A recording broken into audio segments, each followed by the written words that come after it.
Hello दोस्तों। आज का जो हम लोग का टॉपिक है वो है कि एनटीपीसी का जो प्री एग्जामिनेशन है उसमें कैसे हम लोग 80 और एबव 80 नंबर ला सकते हैं। देखिए, हम जो है पिछला बार एनटीपीसी का जो एग्ज़ाम दिए थे उसमें हमने 85 नंबर लाया था।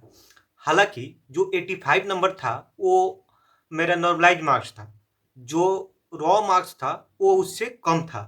पिछले बार नॉर्मलाइजेशन इतना मतलब गंदा तरीका से हुआ कि बहुत बच्चे का मतलब 30 35 25 ऐसे इंक्रीज किया नंबर। ठीक है, पता नहीं इस बार भी तो वही नॉर्मलाइजेशन लागू होगा।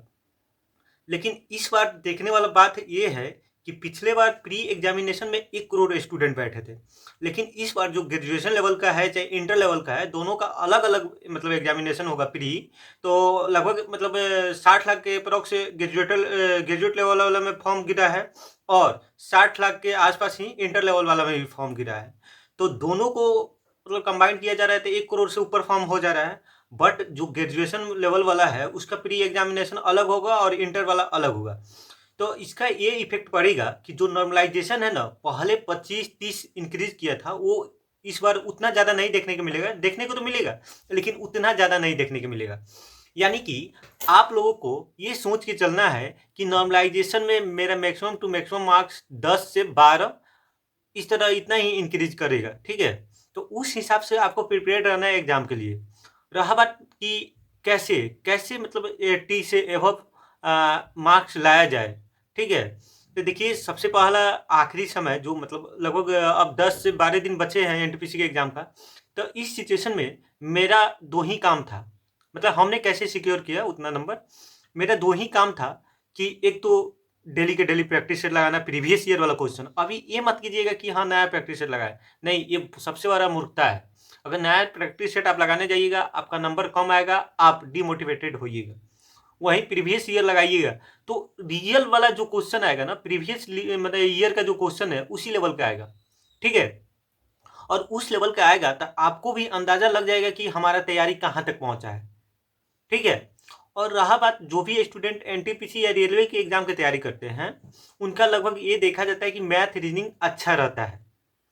ठीक है, तो आप लोगों का कोशिश यही रहना चाहिए कि मैथ रीजनिंग जो भी आप मैंने पढ़े हुए हैं उसका फार्मूला और उसका जो कंसेप्ट है उसको बार बार रिवाइज करें।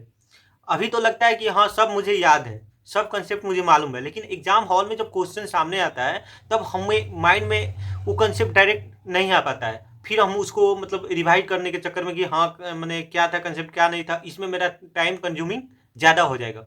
ठीक है, इससे मेरा टाइम कंज्यूमिंग जब ज़्यादा हो जाएगा तो बाकी क्वेश्चनों को अटेम्प्ट करने के लिए मेरे पास टाइम नहीं बचेगा। इसलिए आप जितना ज़्यादा हो सके उसको रिपीट कीजिए। और सबसे ज़्यादा नंबर लाने में सबसे बड़ी भूमिका जो होती है वो होती है जीके जीएस का।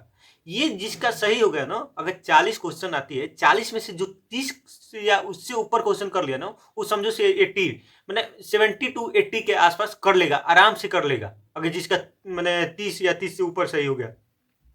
ठीक है, तो जीके जीएस के लिए आपको जो है वो क्या करना है, अभी जितने भी प्रीवियस एग्जाम मैंने 2024 और मतलब 2024 से ये नहीं कि पूरा उधर पीछे वाला नहीं जाना है, 2024 से लेकर अभी तक रेलवे का जो भी हुआ है, आरपीएफ और मैंने एएलपी वगैरह जितने भी एग्जाम हुए हैं उनमें जीके जीएस का जो भी पार्ट है उसका टॉपिक को पहले आप ये कीजिए, छांटिए कि किस टॉपिक से ज़्यादा क्वेश्चन आ रहा है।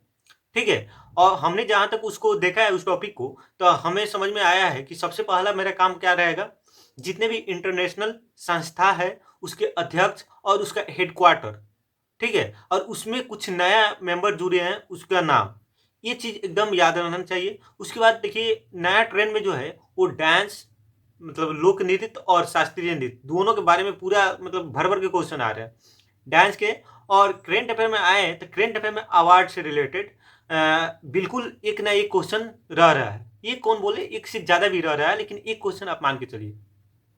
अगर इस सीक्वेंस में इस तरह टॉपिक आप अगर डिसाइड कर लिए ना से हाँ इस टॉपिक से आएगा क्वेश्चन, फिर आपको पढ़ने में दिक्कत नहीं होगा आखिरी के समय में। यानी कि आखिरी के जो 10-12 दिन बचा है उसमें डिसाइडेड टॉपिक पढ़ना है, सभी को रिवीजन करने जाइए तो नहीं हो पाएगा।